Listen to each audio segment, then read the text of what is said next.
Hemos sentido precisamente que es necesario abordar este tema y mirarlo desde las dos ópticas, que es necesario mirarlo desde la parte clínica, desde la parte espiritual,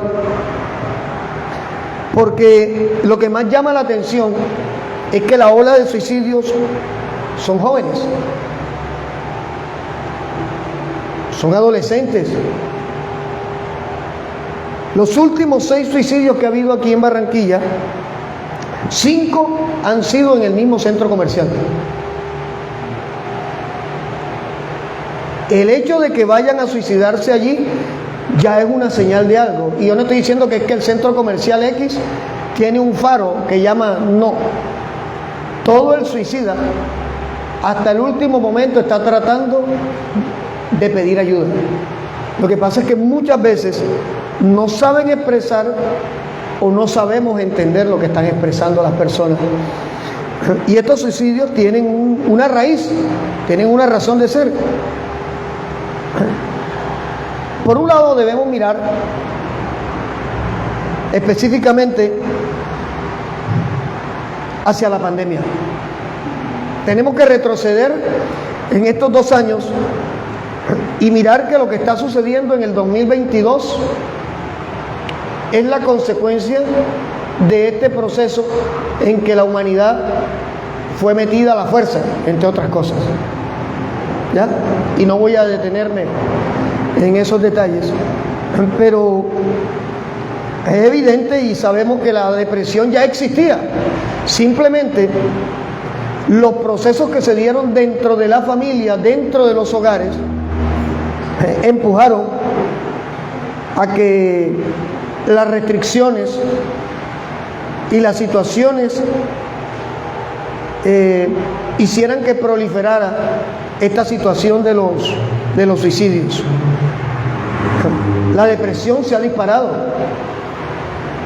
Hay factores económicos, hay factores sociales, hay factores clínicos y hay factores espirituales. Todo ello se suma en un solo grupo. Recuerdo que cuando empecé a predicar en la pandemia, en varias prédicas dije que la pandemia no es que la fabricó Dios, la permitió Dios, que es otra cosa, y que ello iba a sacar lo mejor y lo peor de cada quien. Y efectivamente así ha sido. Hogares que estaban reventados pudieron restaurarse en medio de la pandemia. Hogares que estaban reventados terminaron de reventarse en medio de la pandemia. ¿Ya? En medio de esa crisis, algunos aprendieron a ser padres, porque verse obligado a no salir 8, 10, 12 horas de la casa, sino estar dentro de la casa, enseñó a muchos papás a ser papá. Y lo hemos dicho varias veces, papá no es el que da comida, ropa y techo. Papá es el que cría. Papá es el que llora contigo. Papá es el que sabe que te duele. Papá es el que sabe que te gusta. Papá es el que sabe que te enoja. Y muchos aprendieron a ser padres. Y muchas aprendieron a ser madres. Porque la mujer no era ajena al factor de salir a trabajar 10, 12 horas y verse metida en la casa. Obligó a que se tomaran acciones que no se estaban tomando. Algunos lo tomaron para bien. Otros, como dije, son los hogares que se reventaron, que terminaron entendiendo que no se soportaban el uno al otro y cada quien terminó rompiendo el núcleo familiar. Pero en ese laboratorio quedaron como conejillo de indias niños, adolescentes y jóvenes. Las estadísticas dicen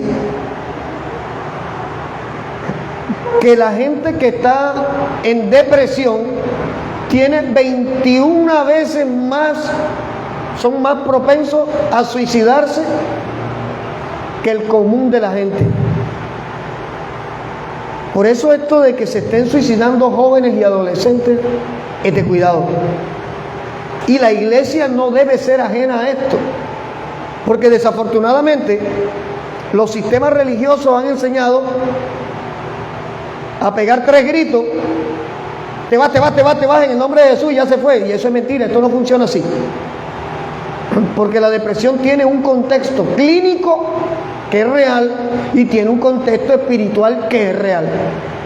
Y nosotros como pastores debemos tener la suficiente claridad para entender la parte emocional y clínica y para manejar la parte espiritual bíblica. Porque cuando hablamos de lo espiritual, anoche hablaba con un pastor que me fue a visitar, le decía: vea, mi hermano, si la Biblia no lo respalda, no es de Dios. Sencillo. No, que yo recibí una revelación donde me dijo el Espíritu Santo que caminara de cabeza y pegara 10 gritos, que todo iba a cambiar. Eso es mentira. Eso no lo registra la Biblia. Si la Biblia no lo respalda, no es de Dios. O sea, no hay una nueva revelación como la gente está enseñando, que en este tiempo estamos bajo una nueva revelación. La palabra de Dios enseña que su condición, al igual que la condición de Dios, la Biblia dice que Dios no cambia. Él es el mismo de ayer, de hoy y por los siglos. Y la misma Biblia enseña que cielo y tierra pasará, pero su palabra no pasará. Su contexto, su enseñanza, su revelación ya fue dada.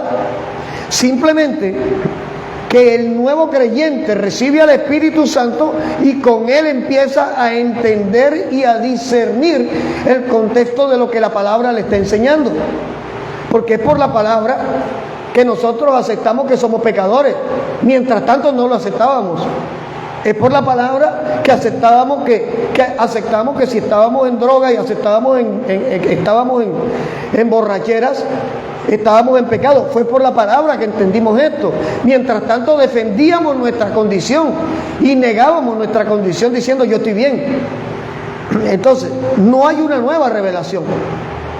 Es el mismo Espíritu Santo que vino sobre los profetas, que vino sobre Jesús, que estaba en Jesús, que vino sobre los apóstoles. Es el mismo Espíritu Santo que está en este tiempo en medio de la iglesia que sigue a Cristo.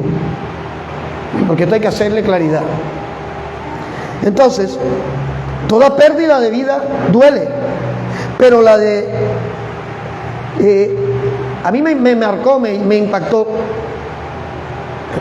porque se presume que todos los depresivos y suicidas es porque tienen problemas económicos. Y puede ser una de las raíces. Sin embargo, hubo un niño de 13 años aquí en Barranquilla que vivía en uno de los mejores sectores de Barranquilla, porque vivir a una cuadra del Buenavista es vivir en uno de los mejores sectores de Barranquilla, que no tenía ninguna necesidad económica. Sus padres, 2 ejecutivos de grandes empresas aquí en Barranquilla, no faltaba alimento. Y este niño, porque un niño de 13 años, estaba haciendo tareas en la sala de su apartamento, piso 13. La muchacha de servicio entró a la cocina a buscar algo, lo dejó en la mesa haciendo tareas, y cuando volvió ella escuchó los gritos y se asomó y allá estaba en el pavimento un niño de 13 años que se suicidó. Entonces no es simplemente la falta de alimento, la falta de dinero. Hay otros factores que están incidiendo en que esto se esté dando. ¿Cuál es la causa? La depresión. ¿Y qué es la depresión? Porque cualquiera, no, yo no estoy en depresión. Muchas veces hemos tenido episodios de depresión y no nos hemos dado cuenta. Cuando yo empecé a estudiar esto y empecé a mirar la parte psicológica, porque es que hay que mirar la parte psicológica. Yo no puedo venir, aleluya, aleluya, aquí todo el mundo se sanó. Eso es mentira, esto no funciona así. También hay que mirar la parte psicológica, qué está sintiendo una persona, qué está pensando una persona. Un cambio de condición, un cambio de situación, un cambio de país, un cambio de posición social o económica. Todo esto afecta. A algunos nos afecta de una manera, a otros los afecta de otra manera. Un divorcio, una separación, a unos los afecta de una manera, a otros los afecta de otra manera. Pero la depresión se define como un trastorno Y cuando hablamos de trastorno ya estamos metiendo en el asunto, en la ecuación, el cuerpo humano. No estamos hablando de algo que no existe, estamos hablando de algo que está en nosotros. Es un trastorno en el que se pierde, escucha, la satisfacción de vivir, la capacidad de actuar y la esperanza de recuperar el bien o la situación en la que estábamos.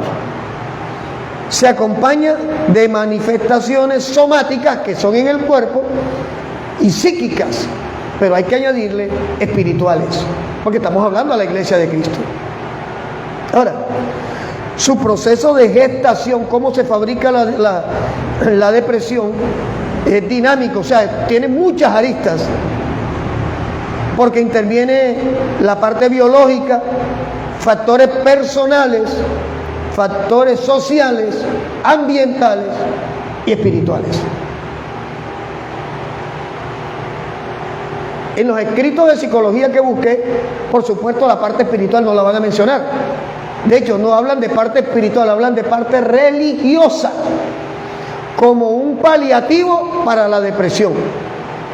Y nosotros no vamos a mirar esto como religión, vamos a hablar de la parte espiritual, porque esto es real.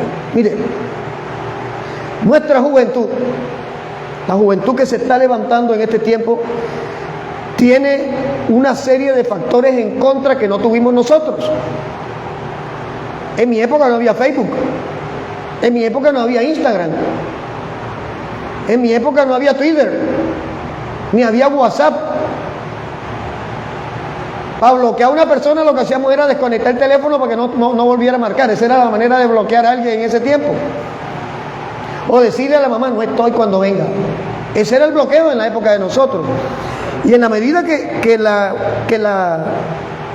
ciencia y la tecnología avanzó, la tecnología entró a formar parte como si fuera algo integral del ser humano, al extremo de que hoy en día se está viviendo una vida ficticia y una vida real.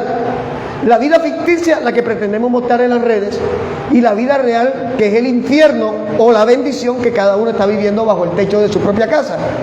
¿Por qué? Por el efecto que la tecnología ha tenido en la psiquis de nuestra juventud. Mire, no es fácil levantarse en un hogar carente de dinero. No es fácil levantarse en un hogar disfuncional donde hay un papá o hay mamá, pero los dos no están. No es fácil levantarse en un entorno social donde alrededor lo que haya sea droga, atracos, sicariato, prostitución, homosexual. Eso no es fácil. Y encima de que no es fácil, a esa ecuación le añadimos es un paliativo. ¿Saben qué es un paliativo? Es como un anestésico, como 10 tragos de aguardiente de un solo golpe, por decirlo de alguna manera. Media botella de aguardiente de un solo trago, que la tecnología le ha brindado a nuestra juventud. Y esto está afectando. ¿Por qué? Porque una cosa es la vida que yo quiero vivir y otra cosa es la vida que estoy aceptando vivir. Son dos cosas diferentes. Yo anhelo un apartamento en Dubái y creo que mi esposa también. Y diría la hermana Milena, me invita. Claro, yo anhelo un apartamento en Dubái, pero yo acepto que en este momento no puedo tener el apartamento en Dubái, porque si yo no acepto esa situación, se me va a fabricar un conflicto emocional, familiar, que se va a llevar a lo espiritual y me va a llevar a vivir en depresión. Entonces, la tecnología ha abierto un horizonte a muchas cosas, para bien, pero también para mal. Al extremo de que nuestros jóvenes no aceptan el consejo de un adulto que ha vivido una experiencia, sino lo que me diga Facebook, lo que me diga Instagram, lo que me diga Twitter. Y no es que ellos sean más malos por eso, sino que esta vida que les ha tocado vivir ha sido enmarcada por una serie de factores que no marcó la de nosotros. Entonces, el no saber manejar esto está llevando a una juventud a una condición crítica, donde vemos la depresión marcando vidas de una manera impresionante. Por eso el índice de suicidios. Porque incluso el hecho de no aceptar que estoy en depresión ya es un problema.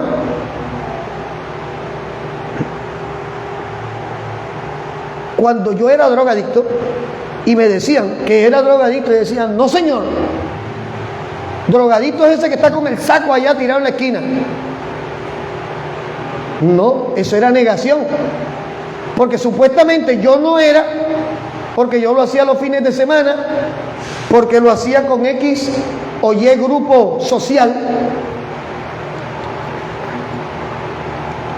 y porque la gente que andaba conmigo alimentaba la mentira de que yo estaba bien, y yo me la creía, y duré 19 años creyéndomela.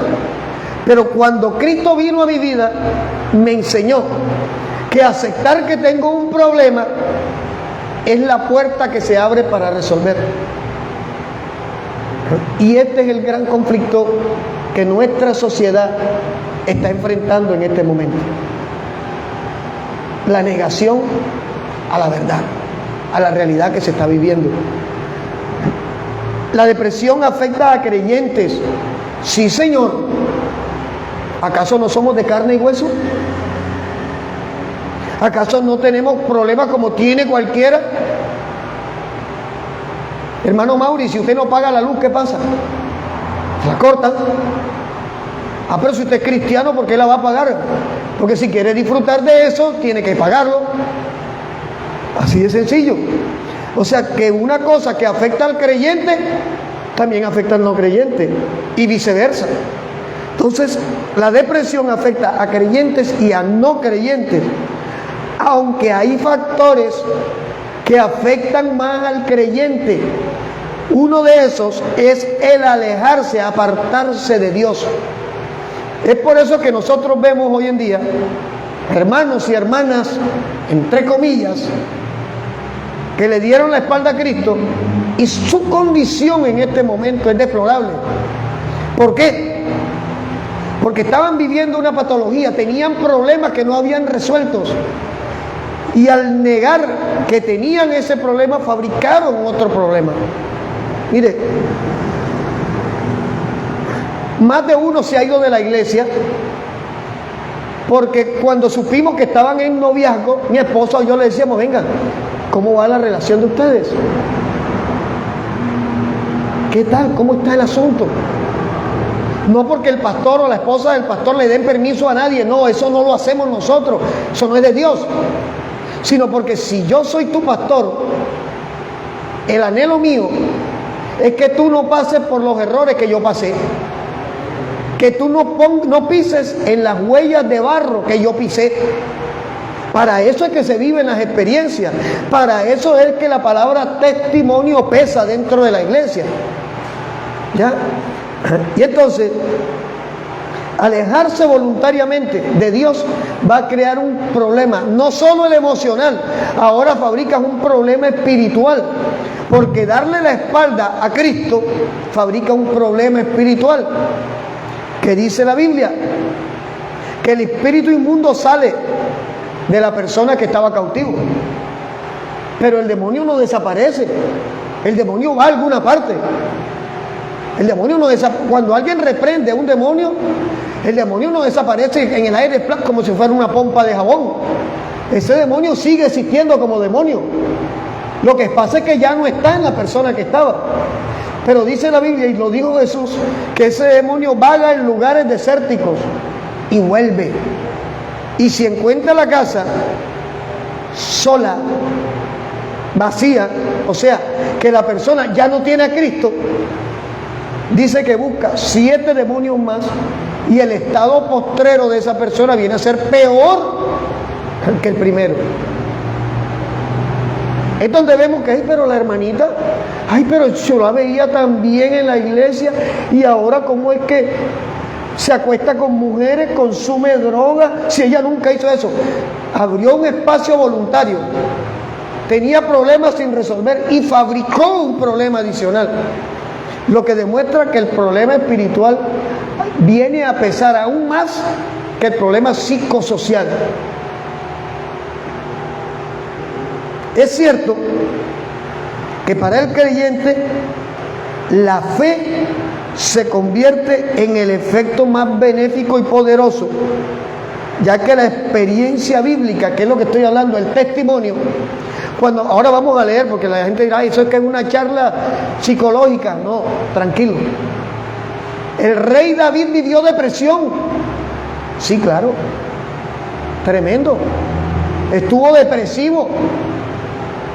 Lo que pasa es que fue lo suficientemente sensato para buscar ayuda en el lugar correcto. Hoy nuestros jóvenes, bombardeados por todo este contexto que están viviendo, y hablo de jóvenes porque precisamente el índice de suicidios está en la juventud, es donde está más disparado.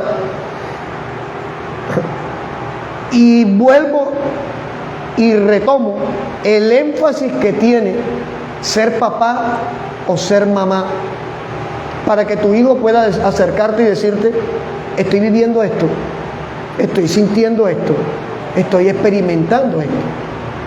Porque si no lo aprende en la casa, la amiguis o el amiguis que tiene menos experiencia y más problemas que resolver, le va a decir lo que no tiene que decir. Imagínense que yo no tenga ni un hijo y venga el hermano Oscar, que tiene 8, a decirme que tiene problemas con sus 2 hijos mayores. Una cosa es el conocimiento bíblico y otra cosa es el testimonio vivido. Si yo no tengo hijos, ¿qué consejo sabio basado en una experiencia, en un testimonio, le puedo dar al hermano Oscar? Ninguno.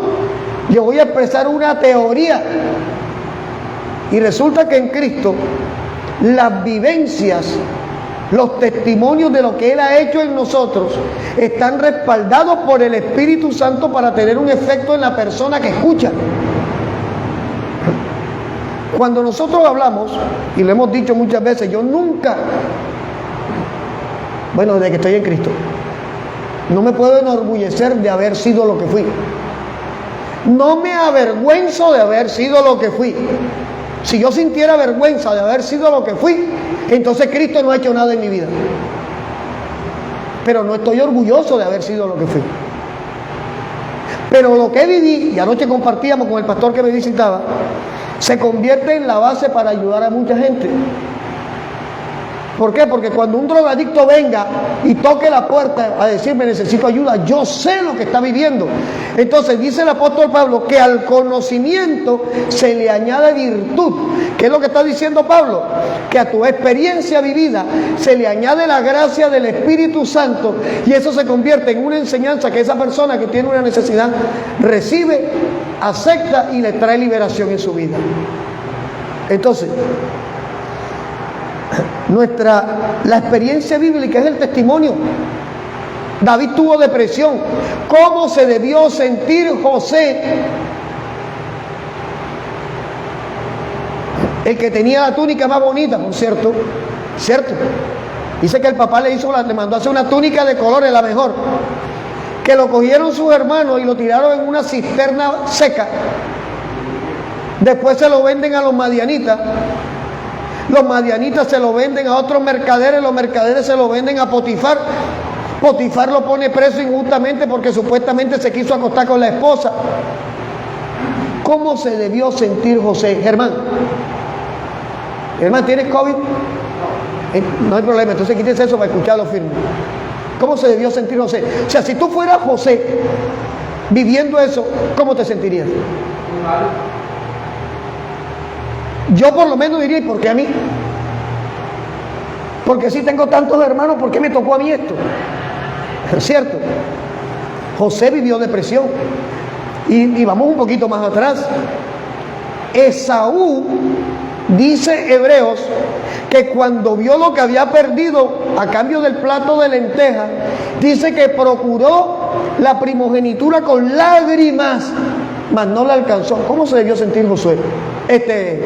Esaú, perdón, hermana de Brisa. Perder algo que él creyó que no valía cuando se dio cuenta que eso era lo más importante. ¿Cómo se debió sentir Esaú? Deprimido. Nos damos cuenta que la evidencia bíblica nos lleva, aunque la Biblia no te habla de depresión como un estado patológico o clínico, todos los hombres de Dios pasaron procesos similares a lo que tú y yo podemos estar pasando en este tiempo. Entonces, conviene entender que el ser espiritual, por eso les decía, los escritos de psicología que encontré, hablan de la espiritualidad como parte de un tratamiento. Pero ellos ven la espiritualidad como el que va y se arrodilla frente a un bulto de yeso. Eso no es espiritualidad, la Biblia dice que eso es idolatría. Pero cuando hablamos de ser espirituales, no se trata de caminar en el aire. No se trata de andar diciendo aleluya. No, eso no es ser espiritual. Ser espiritual es entender que a pesar de que tú eres alguien material, tangible, que caminas en un plano en el que sientes el peso de todo, tienes un Padre que no ves, pero que está pendiente de todas tus necesidades. Que sabe que no importa el conflicto que estés viviendo, Él va a hacer algo cuando tú confías y dependes de Él. Y cuando tu fe te lleva a depender de Dios, la ansiedad no cabe en tu vida. Es donde tú sueltas el estrés, es donde tú no vives cautivo a lo que es que no tengo, es que cómo voy a hacer, y es que si me gasto aquí, que me queda allá. Y entonces, porque no se vive en libertad. El espiritual es libre en Cristo. Mire, Jesús dice en Mateo 6:33, busca primeramente el reino de Dios y su justicia, ¿cierto? Y todo lo demás vendrá por añadidura. Para mí esa es una de las expresiones más espirituales que hay en la Biblia. Porque hablar de depender, buscar el reino de los cielos y su justicia, que es Jesucristo, Él es el que nos justifica delante de Dios, implica entender que lo que yo no puedo resolver, Dios lo va a hacer. Y que no tiene sentido estresarme, afanarme, preocuparme, quitarme tiempo y quitarle tiempo que se merecen los míos, simplemente porque yo tengo afán de conseguir algo. ¿Usted sabe cuánta gente conocemos, mi esposa y yo, que tienen muchísimo dinero, pero viven deprimidos? Porque se afanaron tanto en conseguir dinero que se olvidaron de disfrutar algo importante que Dios les estaba dando: un hogar, una familia. Yo conozco a alguien que tiene muchísimo dinero y cuando habla conmigo llora porque es que su hijo está en drogas y le contrató a una novia y le pagó las cirugías a la novia para que esté con el hijo, para ver si así se distrae. Pero él no quiere buscar a Cristo. ¿Por qué? Se afanó toda una vida para hacer algo que al final no le trajo paz. Y no estoy diciendo que el dinero sea malo. Si usted me regala a mí 1.000 millones de pesos, ahora yo se los recibo en el nombre de Jesús. No tengo problema con eso. El problema es cuando lo que quieres conseguir te quita espacio para crecer como persona y como familia.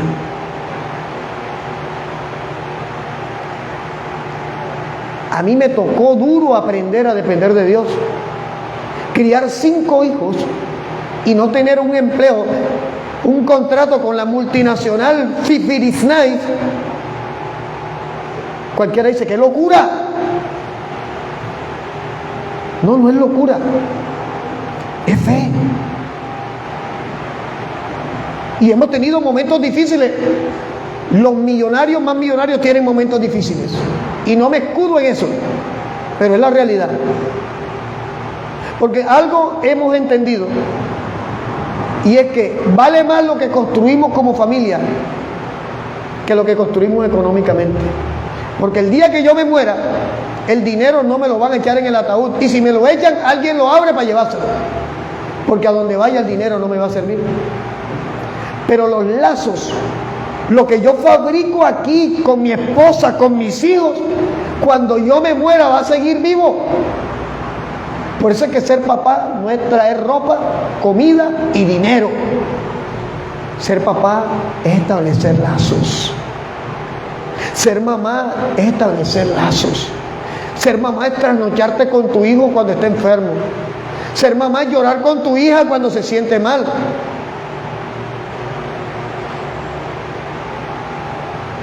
Y la modernidad,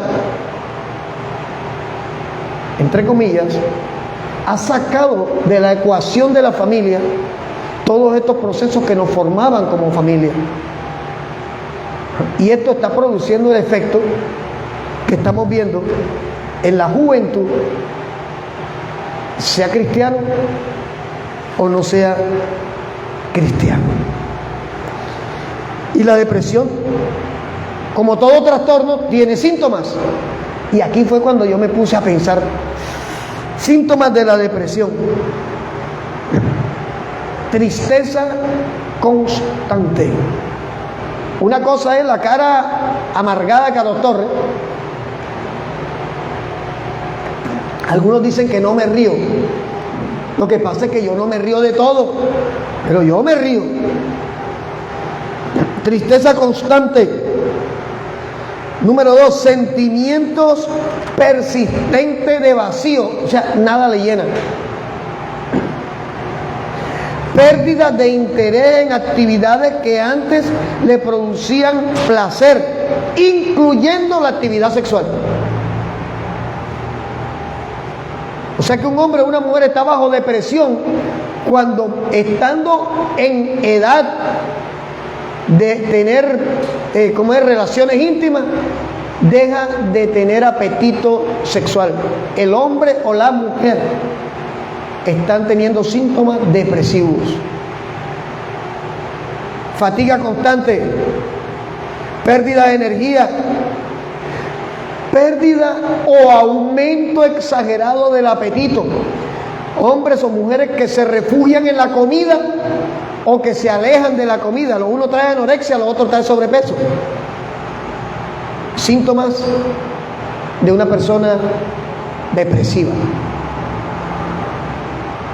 Y mientras esa persona no acepte que tiene un problema, seguirá enfermándose, seguirá en una curva descendente hasta que llegue al fondo. Y el fondo de la depresión es el suicidio. Mire, esto es tan tremendo. Y aquí es donde entra la parte espiritual. Porque la sociedad ha establecido dogmas dogmas y patrones que la Biblia no los dice. El hombre se los inventó.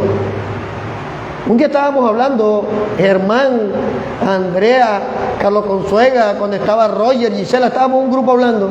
Y estábamos hablando acerca de los patrones, porque según usted se tiene que graduar a los 17, ser profesional a los 22, casarse a los 25, tener el primer hijo a los 28, comprar el primer carro a los tantos. Esos son patrones que el mundo inventó, pero que no necesariamente tienen que ser así. El hecho de que usted tenga primero el hijo que el carro no quiere decir que no vas a tener carro. Simplemente estás entendiendo que no estás sujeto a un patrón que alguien se inventó, porque si tú no entiendes eso, entras a una condición en la cual dices, me dejó el tren. Tengo 30 años y ahora ningún hombre se fija en mí. Estoy hablando de mujeres, no estoy hablando de otros hombres, aclaro. O yo soy tan feo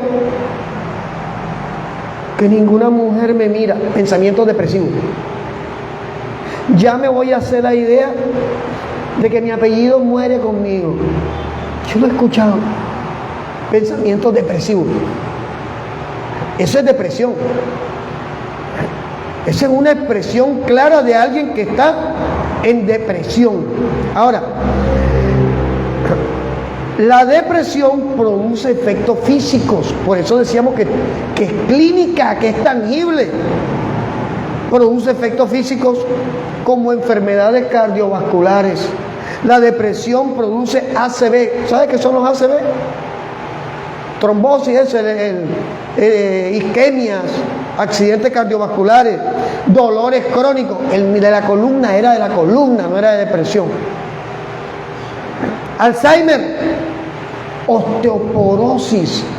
Cuando yo me puse a estudiar esto, decía, caramba, ¿cómo la mente juega un papel tan tremendo sobre el cuerpo?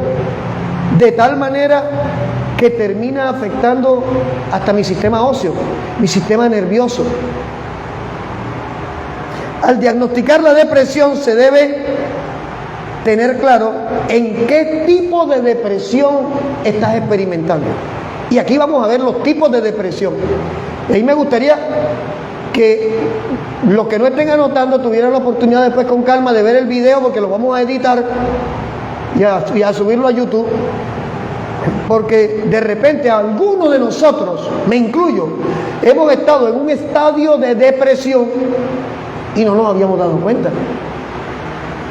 Vamos a ver la primera, que es el trastorno de depresión mayor, trastorno depresivo mayor o TDM, que es la postración total, donde una persona cae, está en la antesala del suicidio. Está el trastorno depresivo persistente, TDP o distimia, que es la depresión moderada pero prolongada por años. Está el trastorno depresivo de desregulación disruptiva del estado de ánimo, o TDDEA, que se manifiesta en niños y adolescentes y es lo que los incita a la rebeldía, a la agresividad sin justificación, a la irritabilidad constante. Esas reacciones son producto de depresión. Ojo, si estamos viendo en algún niño o adolescente esto, hay que tomar cartas en el asunto. Trastorno depresivo disfórico premenstrual. Con síntomas, o TDPM, con síntomas físicos y conductuales, agresivas, irritables y que desaparecen después del periodo menstrual. Eso es depresión. Está el trastorno depresivo posparto.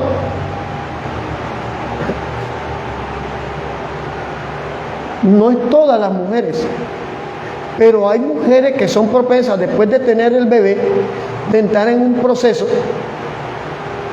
de depresión que tiene que ser manejado con cuidado. ¿Por qué? Mire, no todos los niños que nacen son buscados. ¿Sí me hago entender? O sea, no todos los bebés que nacen son producto de una relación de amor. Hay niños que vienen a este mundo producto de una noche loca. ¿Sí? No se cuidó, no me cuidé, pintón fuera. Ese niño, como no es un niño que fue consensuado, nos amamos. Si nace, gloria a Dios, que venga. Si no es un accidente, en la madre que tiene al bebé puede producir un efecto posparto que la lleve a depresión profunda, porque no está aceptando, aunque de boca lo diga, en su interior no está aceptando su nueva condición. Porque de ser una chica loca a ser una madre coherente y responsable es un paso bien grande el que hay que dar. Todos vivimos una noche loca, todos. Todos tuvimos 20 años, todos tuvimos 15 años, todos tuvimos 22 años. Pero nosotros no podemos estancarnos en etapas de nuestra vida mirando hacia el pasado cuando Dios nos permite un horizonte nuevo al frente. Yo les soy sincero, y mi esposa, mis hijos lo saben. Yo me veía, y ese era el panorama que el diablo me mostraba, sin hijos. Yo decía, yo no nací para casarme. Yo no nací para esto, el matrimonio no es para mí. Yo no sirvo para esto. Eso decía yo. Pero realmente era como la fábula de la zorra con las uvas, que cuando no la pudo alcanzar, ¿qué dijo? Están verdes al fin y al cabo. Era que en la condición en la que yo estaba, ¿cómo podía pensar? Y cuando nació mi hija, Andrea, no es un accidente. Ninguno de mis hijos son un accidente.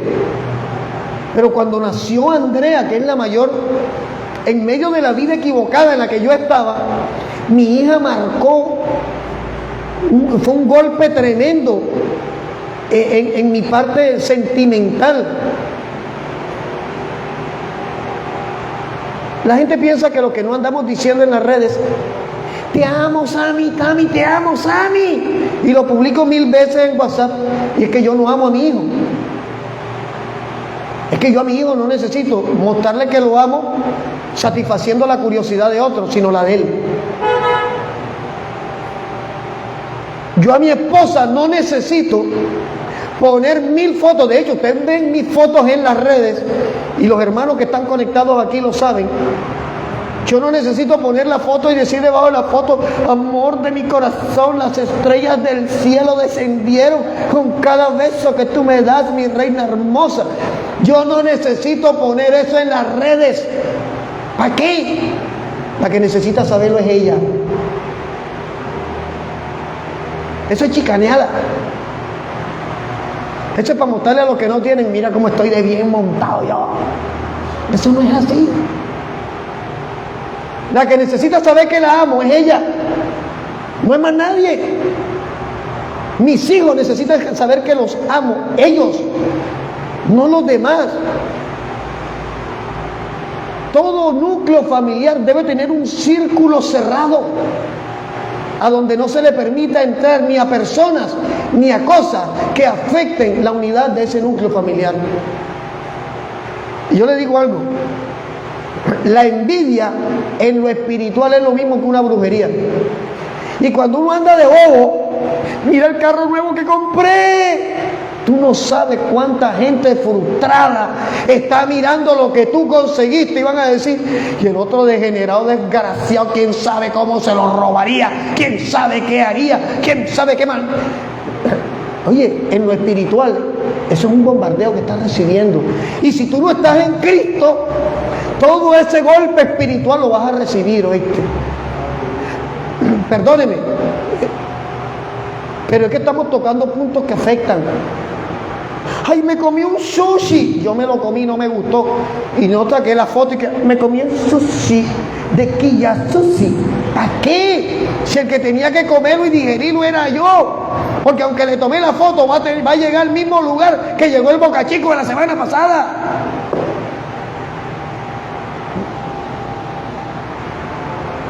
Pero vivimos en una sociedad donde lo ficticio está afectando la vida real, y esto está produciendo un efecto tóxico. ¿Ya? Entonces, es fundamental entender que hemos estado viviendo aún sin darnos cuenta procesos depresivos, que los hemos querido maquillar muchas veces, porque no hemos querido aceptar la realidad que estamos viviendo. Oh, pastor, yo tengo 32, me preocupa llegar a la de Cristo soltero. No te preocupes, llegará. Si tú crees, Dios lo va a hacer. ¿Será que mejor me busco una de 15 para no impactarla con mi temperamento? No, Dios te trae una treintera en el 3er piso, no importa, pero Dios te va a traer. Porque cuando aprendes a descansar en Dios, la carga no puede convertirse en depresión. Ahora, el trastorno afectivo estacional, o TAE, que que es la depresión que se manifiesta en la misma época todos los años. Igual que las gripas estacionales, hay depresiones estacionales. Yo no sabía. O sea que hay gente que la luna lo mueve, la gente lo movió la luna. En el fondo están diciendo una verdad. El clima, hay gente que el invierno los deprime, hay gente que el calor los deprime. Eso es un trastorno afectivo estacional. Yo no sabía, estoy aprendiendo con esto y le doy la gloria a Dios. Al igual que otras patologías, negarse a aceptar de que estás en depresión no resuelve el problema. Por el contrario, agrava el problema. La depresión es real, existe, es tangible y no hace acepción de personas ni de edades. Ya lo hemos dicho. Y es evidente que al ser un trastorno que afecta lo físico, lo emocional, necesita un tratamiento. La ciencia, ahora hablemos de los tratamientos, utiliza como tratamientos antidepresivos, droga, antidepresivos atípicos, antidepresivos tricíclicos, ansiolíticos, hipnosis, psicoterapia. Consideran que es bueno dejar de fumar, de consumir drogas o alcohol. Para mí decirle a alguien que está en depresión, tiene que sobreponerte al miedo, para mí no es darle ninguna solución. Porque yo tengo que enseñarle entonces cómo me sobrepongo al miedo. Sobreponerse a los miedos e inseguridades, a tener un buen manejo del estrés, a entender y aceptar los eventos dolorosos del pasado y a entender que lo que pasó ya usted no lo puede cambiar. Mejorar las relaciones interpersonales, y hay un consejo sabio contra la depresión: evitar el aislamiento. Nosotros conocemos hermanos que se congregan que son depresivos. Estos hermanos que se aíslan, que no aceptan una llamada, que no aceptan que usted los visite, que no aceptan que se les diga nada, están en depresión. Es una señal clara de que están en depresión. Y yo le digo algo, estamos hablando de los métodos clínicos, pero yo quiero decirte algo, la depresión sí tiene cura. Si es una enfermedad, tiene cura. Vayamos a Éxodo capítulo 15, versículo 26.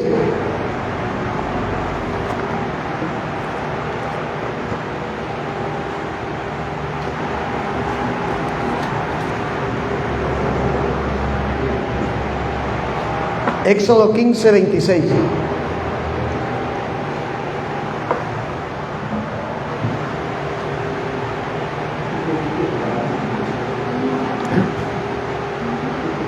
¿Ya lo tenemos? Vamos a leer desde el versículo 25 para estar en contexto. Dice: y Moisés clamó a Jehová, y Jehová le mostró un árbol y lo echó en las aguas, y las aguas se endulzaron. Allí le dio los estatutos y ordenanzas, y allí lo probó. Y dijo: si oyeres atentamente la voz de Jehová tu Dios, e hicieres lo recto delante de sus ojos, y dieres oído a sus mandamientos, y guardares todos sus estatutos, mira la sanidad. Ninguna enfermedad de la que envié a los egipcios te enviaré a ti, porque yo soy Jehová, ¿quién? Jehová Rafa, tu sanador.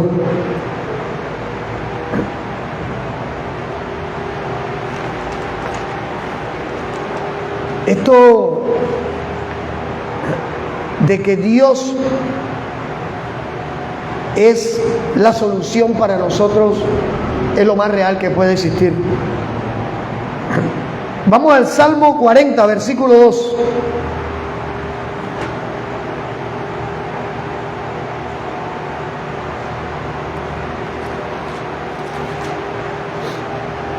Salmo 40, 2. ¿Ya lo tenemos? Dice, pacientemente, vamos a leer desde el 1. Dice, pacientemente esperé a Jehová y se inclinó a mí y oyó mi clamor. Pero ¿por qué era el clamor del salmista? Aquí dice, y me hizo sacar ¿de dónde? Del pozo de la desesperación, depresión, del lodo cenagoso.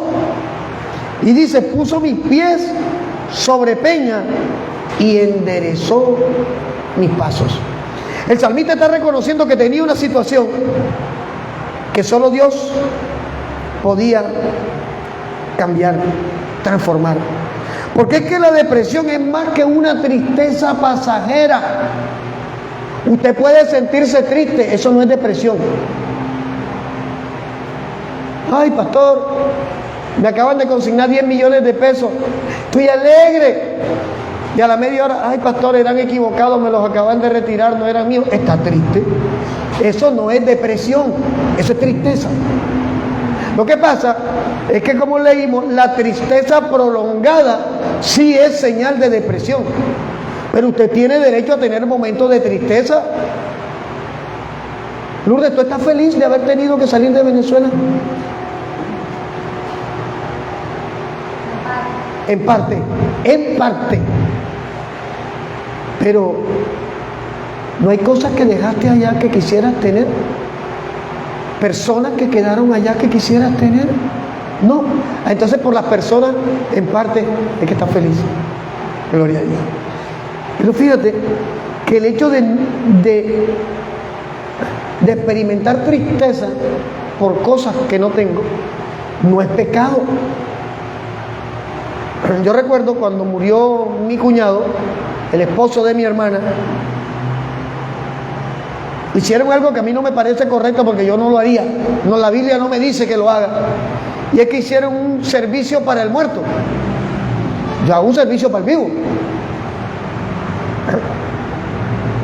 Y encima de que mi hermana acaba de quedar viuda, le ponen una diapositiva con todas las fotos con el esposo. Oye, para mí eso es como tener una herida y abrirle y echarle sal, vinagre y limón. Y ella llorando en pleno servicio, y su pastor le gritó desde el púlpito: mujer, seca tus lágrimas, deja de llorar, te dice el Señor. Eso es mentira. Nosotros nos damos cuenta que cuando Moisés murió, Josué 1:1, Dios le habla a Josué y le dice: mi siervo Moisés ha muerto. Ahora tú toma este pueblo y atraviesen este Jordán. Pero Dios le estaba respetando a Josué su tiempo de duelo. Porque es que tú no vas a hacer fiesta cuando se muere alguien que amas. Yo no conozco la primera pareja, hombre-mujer. Ahora toca hacer esa claridad cuando uno predique. Ellos, ellas no, aquí no caben ellas. Que hagan una fiesta porque se divorciaron.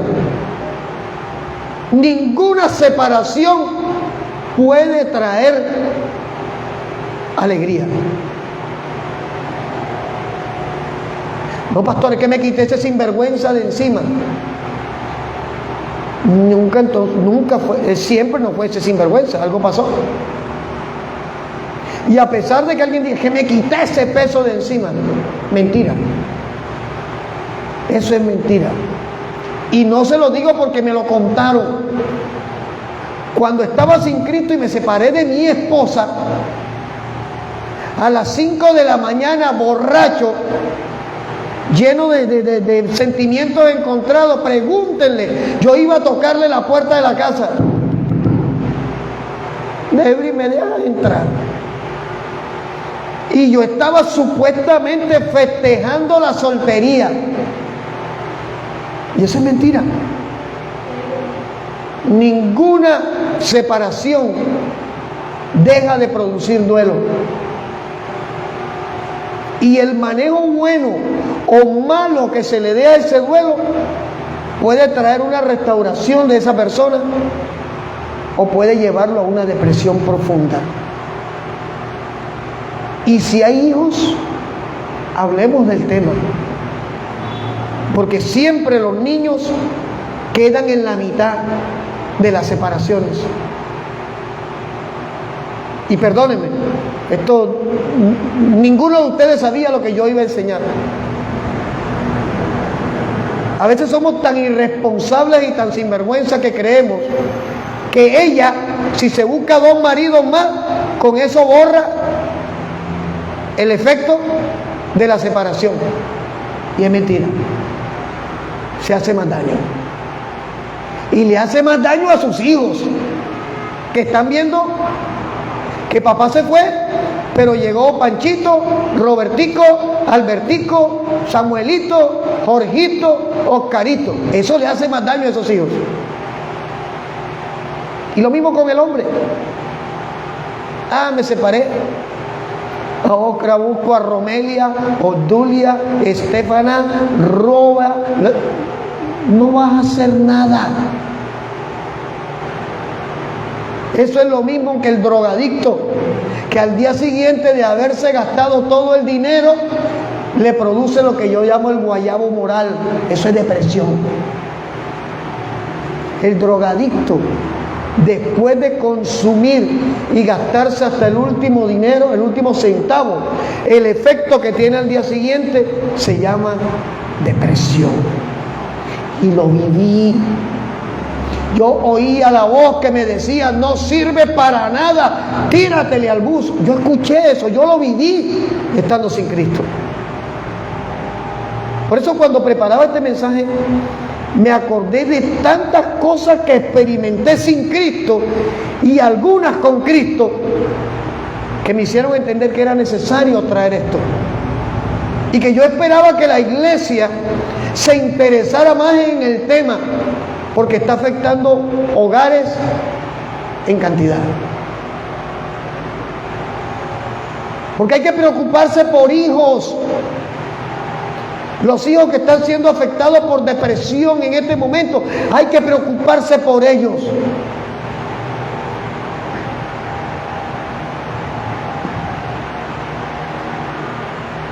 Pastor, esta es otra pregunta que me hicieron. Y el día que con Andrea estábamos hablando de esto, ¿hay un demonio de depresión? Le aclaro, no hay evidencia bíblica que afirme que hay un demonio que se llame depresión. No lo hay. Pero vayamos a Efesios 6, 16, para que usted me entienda. No hay un demonio de depresión, te vas ahora. No existe. Ese es como que demonio de adulterio, demonio de fornicación, eso no existe. Hay movimientos de las tinieblas que incitan a la depresión, al adulterio y a la fornicación. Sí, Señor, eso es otra cosa. Pero nosotros no podemos afirmar, porque sería irresponsable decir que con colocar a un hermano que está en depresión las manos y ahora te va fuera, demonio de depresión, y esa persona queda bien. Eso es mentira. Esto no funciona así. Efesios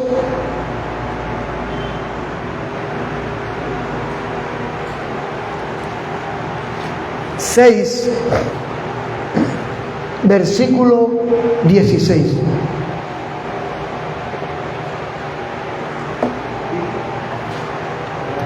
¿Ya lo tenemos?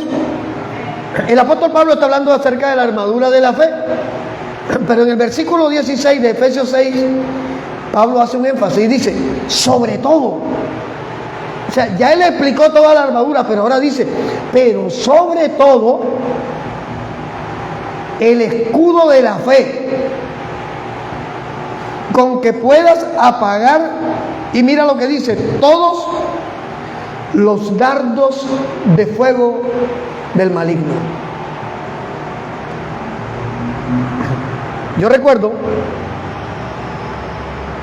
antes de conocer a mi esposa,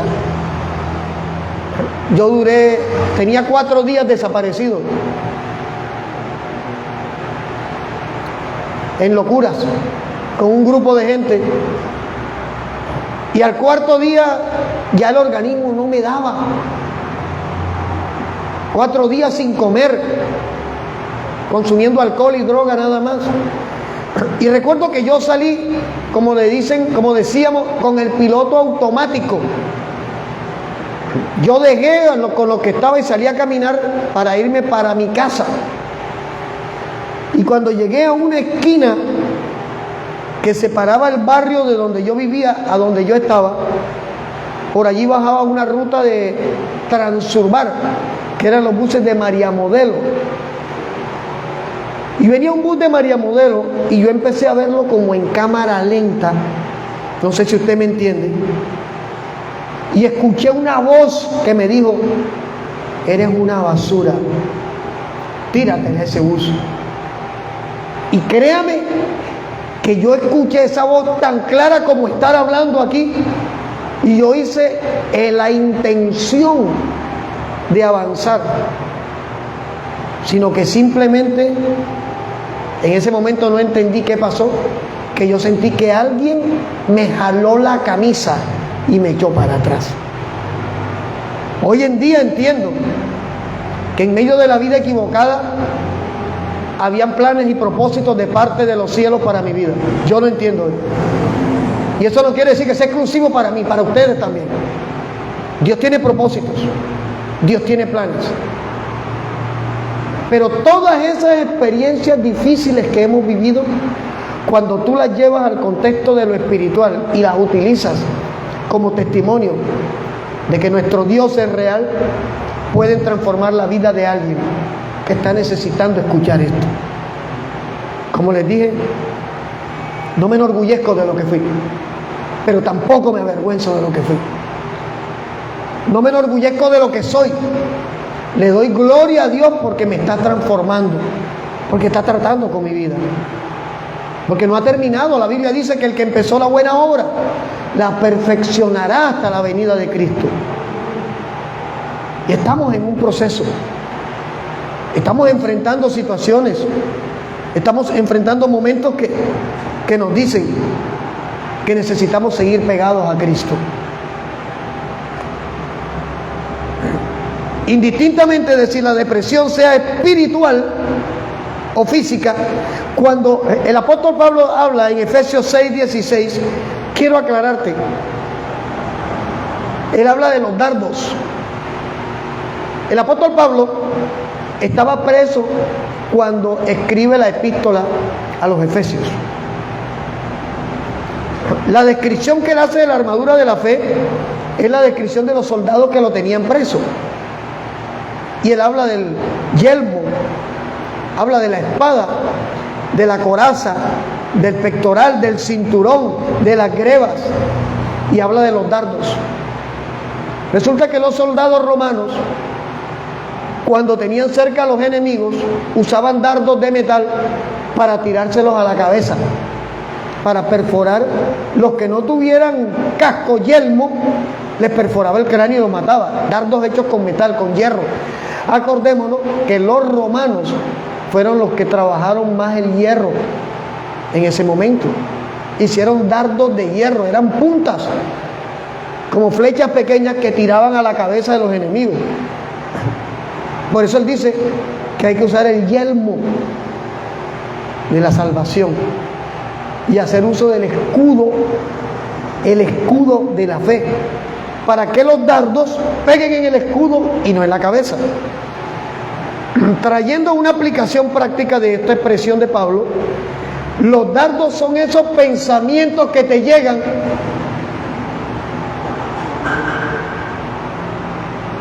el otro no te ha comprado lo que tú te mereces. Ese es un dardo. O ya estoy harto de la molestadera de esta. ¿Quién me mandó? Dardos. Dardos. ¿De qué me ha servido esperar tanto? Dardos. ¿Será que algún día Dios me va a dar algo? Dardos. ¿Y a dónde están llegando los dardos? A tu cabeza. Por eso es que Él dice que coloques el escudo de la fe para apagar, porque son dardos de fuego, es una metáfora, porque encienden el corazón de quien lo recibe. Mire, establecer una familia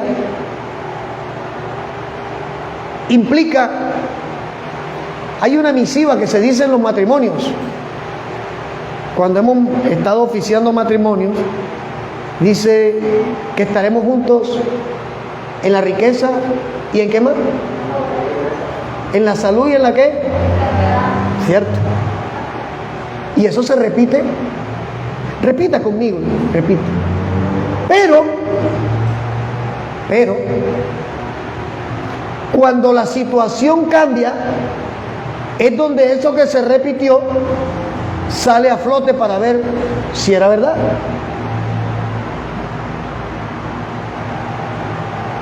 ¿Por qué? Porque tener una buena situación económica trae relax. No me falta esto, no me falta esto. Chévere. Pero la prueba de fuego es el día que la situación cambia y la relación sigue igual. ¿Por qué? Porque quiere decir que el dardo no tuvo efecto. Y yo te digo algo, el diablo está lanzando dardos en todo momento, porque a Satanás no le interesa ver familias felices. La felicidad realmente no depende de lo que tú tienes, la felicidad depende de lo que tú eres. La felicidad es una decisión. Ser feliz no depende de tener colchones de dólares. Ser felices depende de aprender que lo que tenemos nos tiene que seguir manteniendo unidos, o que lo que no tenemos nos sigue manteniendo unidos. Porque si yo no acepto la situación que estoy viviendo, acepto un dardo que se convierte en un conflicto que va a fabricar ansiedad, que va a fabricar afán y nos lleva a donde empezamos, a la depresión. Ahora, vayamos a Filipenses 4:8.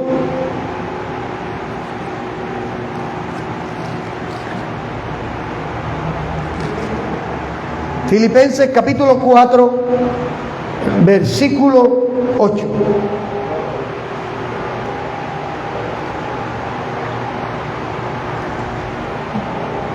Ya lo tenemos.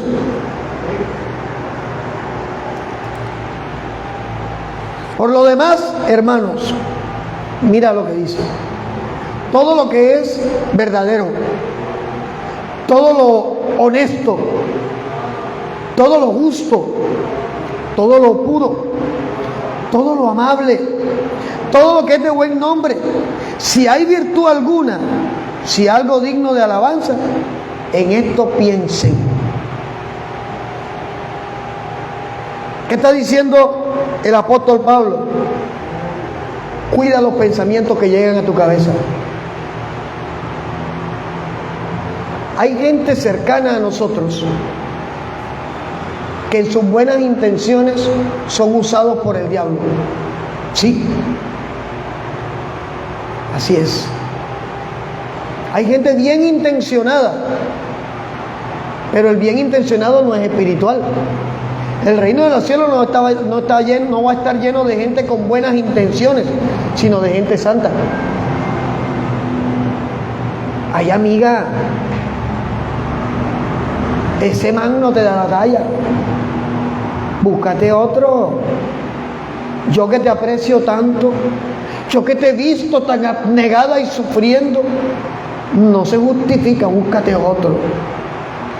Quizás un buen consejo desde la óptica de la que está en una condición equivocada, pero es un dardo del diablo. Porque a veces entramos en una posición en la que asumimos, yo me merezco más. Eso es mentira. Yo tengo lo que Dios me ha permitido tener y tengo paz con ello. Si Dios quiere darme más, Él hará más. Pero ¿qué estoy haciendo yo para que Dios me dé más? ¿Cómo estoy caminando yo para que Dios haga cosas en mi vida?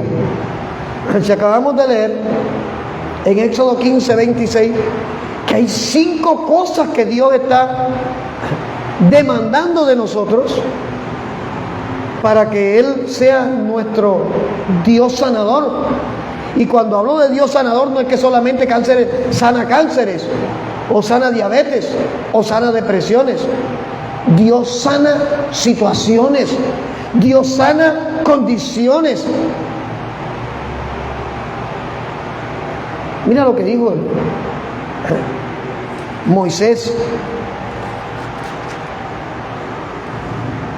Le dijo Dios, lo primero, si oyeres atentamente la voz de Jehová tu Dios, número 1. Número 2, si hicieres lo recto delante de Dios. Hay gente que oye pero no obedece lo que Dios le manda hacer. Número 3, si prestares oído a sus mandamientos. Número 4, si guardares todos sus estatutos. Dice, no vendrá ninguna enfermedad de la que mandé a los egipcios, dice, porque yo soy tu sanador. Tus pensamientos tienen que cambiar. Tu manera de pensar necesita ser cambiada. Eso quiere decir que mi alimento, lo que llega a mi cabeza, tiene que cambiar. Y lo que llega a mi cabeza, ¿por dónde entra? Por los ojos, por el oído y por la parte táctil. Todo llega a nuestra cabeza. Cuando mis pensamientos se alinean con los pensamientos de Dios, los dardos no tienen cabida. Por tanto, la depresión no tiene cabida. Ahora, la teoterapia, que no es otra cosa que aprender a depender de Dios, es lo más real que nosotros podemos encontrar. Los antidepresivos, los ansiolíticos, todas las drogas que se utilizan para la depresión tienen efectos colaterales. Claro que sí. En los tratamientos que se hacen a nivel clínico con drogadictos, al drogadicto lo dopan con una droga para que deje de tener ansiedad por otra droga. Entonces, droga con droga. Mientras que Cristo lo que ofrece es una sanidad total. Y una cosa, lo que Dios sana, el diablo no lo enferma. Pregunto, ¿has tenido depresión? ¿Has experimentado procesos de depresión? ¿Qué has hecho en ese momento? ¿Saliste corriendo para la calle a ver qué era lo primero que te encontrabas? ¿Llamaste a la amiguis o a la amigui para ver qué te decía? ¿Consultaste el canal esotérico para ver qué te dicen las cartas? ¿O fuiste de rodillas a decirle a Cristo, no puedo más? Porque entre otras cosas, en mis procesos de depresión, hay una frase que ha abierto los cielos a mi favor. Sencilla: Dios, no puedo más. Basta eso. Termino con esto. Vayamos a Mateo capítulo 11, versículo 28.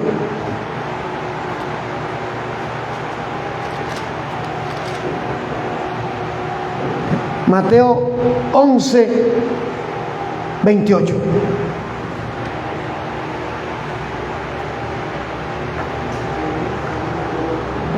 ¿Ya lo tenemos? Esa cita la conocemos mucho. Dijo Jesús: vengan a mí todos los que estén trabajados y cargados, y yo los haré descansar.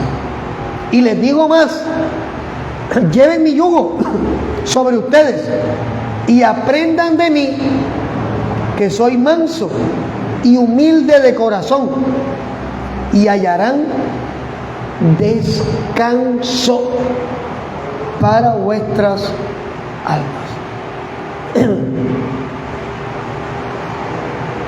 Pastor, la falta de empleo produce depresión. No es la falta de empleo la que produce la depresión. Es la ansiedad que te produce la falta de empleo la que te lleva a la depresión. Pastor, la enfermedad produce depresión. No es la enfermedad, es la ansiedad que te produce lo que no puedes cambiar, lo que te lleva a la depresión. Y aquí es donde pesa esta palabra que acabamos de leer. Jesús dijo: vengan a mí todos los que estén cargados, los que estén preocupados, los que estén ansiosos, los que estén deprimidos, los que tengan ansiedad. Digo que yo los haré descansar. ¿Y por qué Jesús no dijo que yo le voy a resolver el problema? No, es que Jesús no te va a resolver el problema. Jesús te va a dar la capacidad de que entres en un reposo para que veas que tu problema tiene solución. Porque es que el problema es que se ha predicado a Jesús como si Jesucristo hiciera magia. Y si Jesús hiciera magia, yo no estuviera recién operado pintando cuadros. Yo simplemente me arrodillara, pusiera 2 maletas. Eduardo, el maletín más grande que tiene me lo presta. Pongo el maletín de mi hijo y lo pongo en mi cuarto y oro y digo: Señor, ahora declaro estos maletines llenos de dólares, de euros, de rublos, que ahora está valorizado, y unas cajas de madera para meter los lingotes de oro también. Pero es que Cristo no hace magia. Ese es el problema, que la iglesia le predicaron que Jesús hace magia. Y resulta que el diablo quiso tentar a Jesús para que hiciera magia en Mateo 4. Si tienes hambre, y que eres hijo de Dios, dile a las piedras que se conviertan en pan. Jesús tenía el poder para hacerlo, pero esa era magia. ¿Qué le digo Jesús? Escrito está. Porque tú y yo no necesitamos magia. Por eso los hermanitos y hermanitas, no hablo con el que no tiene a Cristo. Hablo de los cristianos de años diciendo que tengo un día mágico. Te deseo una vida mágica. No tiene ni idea de lo que está diciendo. Porque está invocando algo que no es de Dios, sino de las tinieblas. Te merecen una relación mágica. Yo me imagino que es una relación mágica, que en la mañana me lean el tabaco, en la tarde me lean las cartas, en la noche me hagan el rezo del burundú. Eso para mí es una relación mágica. Porque no podemos introducir cosas en el Evangelio que la Biblia no las respalda. Pero como se ha normalizado la nueva era, y muchos pastores, incluso en sus predicaciones, añaden: Dios va a hacer algo mágico en tu vida en este día. Cierra tus ojos. Eso no es de Dios. Nosotros tenemos que hablar conforme a la palabra escrita, porque es lo que al diablo le quita autoridad sobre nuestras vidas. Jesús dijo: vengan a mí los que estén trabajados y cargados, que yo los haré descansar. Eso no es magia, eso es poder de los cielos fluyendo a través de tu vida. Jesús dijo: vengan a mí todos los que tengan conflictos, yo los haré entrar en mi reposo. ¿Y sabes qué es entrar en el reposo de Dios? Saber que sea cual sea tu situación, Dios hará algo a tu favor. Y aquí matamos la depresión. La depresión muere cuando tú entiendes que no vas a manejar nada en tu fuerza porque lo intentaste y no funcionó. Y entonces ahora vas rendida o vas rendido a los pies de Cristo a decirle: yo no puedo más con esto, ya yo no puedo moldear esto, ya yo no puedo cambiar el dolor, ya he llorado, ya he derramado lágrimas, ya no puedo más en esta condición, ahora me entrego para que hagas tú. Eso es otra cosa. Y yo quiero invitarle a que se coloque sobre sus pies por un momento,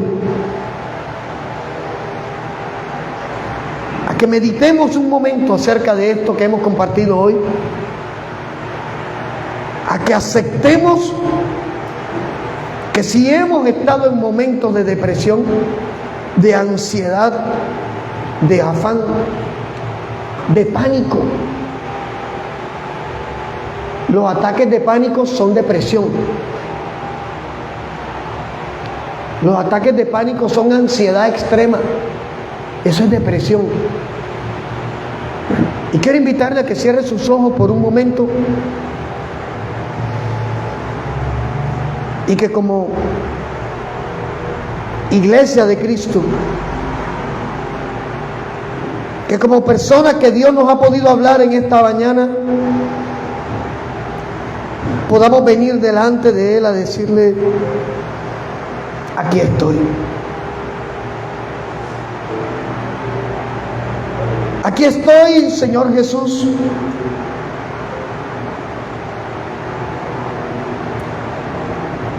Necesito que tu Espíritu Santo venga sobre mi vida.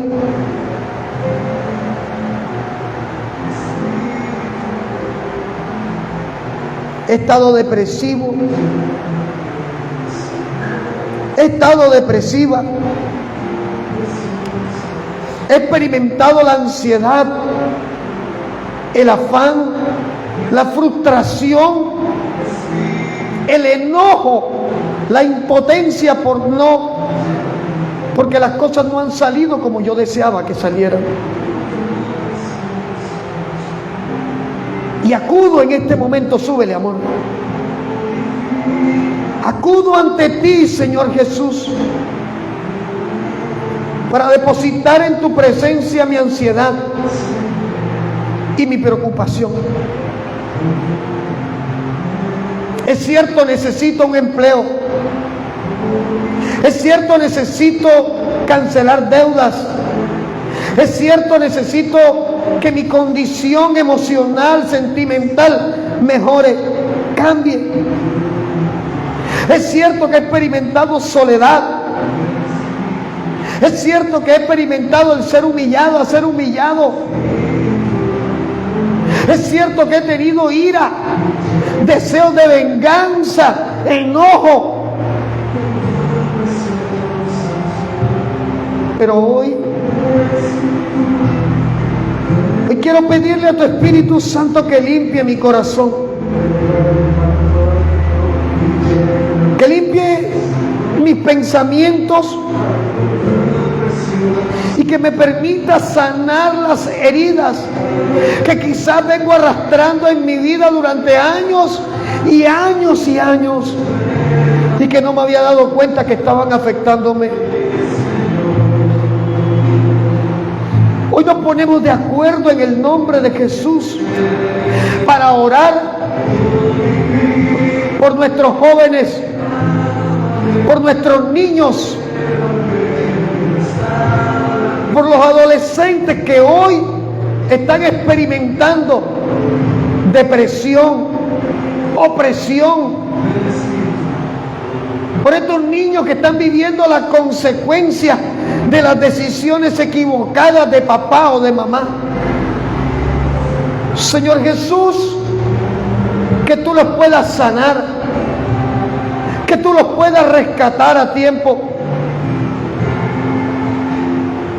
Hoy oramos por nuestros jóvenes en nuestras congregaciones, cuyos pensamientos en este momento han sido golpeados por los dardos de las tinieblas, donde la bipolaridad, donde la depresión se ha convertido en su pan diario.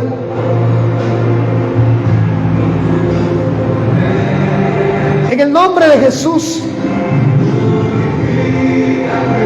Padre, entregamos en tus manos el peso de todo esto, porque nos ha dañado, porque nos ha herido, porque ha traído amargura, y tu palabra dice que la raíz de la amargura no solamente me daña a mí, sino daña a los que están conmigo. Espíritu Santo, por favor, toca el corazón de alguien que necesita conocer a nuestro Jesús de cerca. Entender que tú hablas a tiempo y fuera de tiempo, que tu amor es tan grande y tan inagotable que aún cosas que estaban en nuestro corazón tú las conocías y hoy las dijiste para recordarnos que tienes planes perfectos para nuestras vidas. Hoy oramos pidiéndole a tu Espíritu Santo que derrame de tu paz en el corazón de aquellos hermanos y hermanas que han tenido ansiedad, afán, porque simplemente las cosas no han salido como ellos esperaban. Señor Jesús, glorifícate en sus vidas y en las nuestras. Y por cada hermano y hermana que está aquí con nosotros, que está aquí conectado a través de esta transmisión, te pedimos que traigas un mover de los cielos sobre sus vidas, trayendo restauración en sus vidas, trayendo libertad en sus pensamientos, trayendo sanidad en sus corazones y arrancando de sus vidas toda raíz, todo dardo de depresión que el enemigo pueda pretender usar para destruir su familia, para dañar su ministerio, para empañar el propósito que tú tienes con ellos. Gracias. Gracias te damos por este tiempo, Señor. Te damos la gloria y la honra a ti. Y por favor, añade gracia a esta enseñanza. Que más allá de lo natural, quien la escuche pueda recibir un toque tuyo, una enseñanza tuya, un llamado tuyo, a través del cual le estás diciendo que quieres cambiar su condición. Gracias. Gracias te damos. En el nombre de Jesús. Amén. Amén. ¿Cuánto pueden darle la gloria a Dios? Gloria a Dios. De verdad que anhelamos que esta enseñanza pueda tener eco en el corazón de quien la escuche. El hermano Schneider Orozco había estado hablando hace días conmigo y me había dicho precisamente: pastor, hay temas que me gustaría escuchar y yo espero que esta enseñanza lo pueda edificar. Veo que está allí conectado.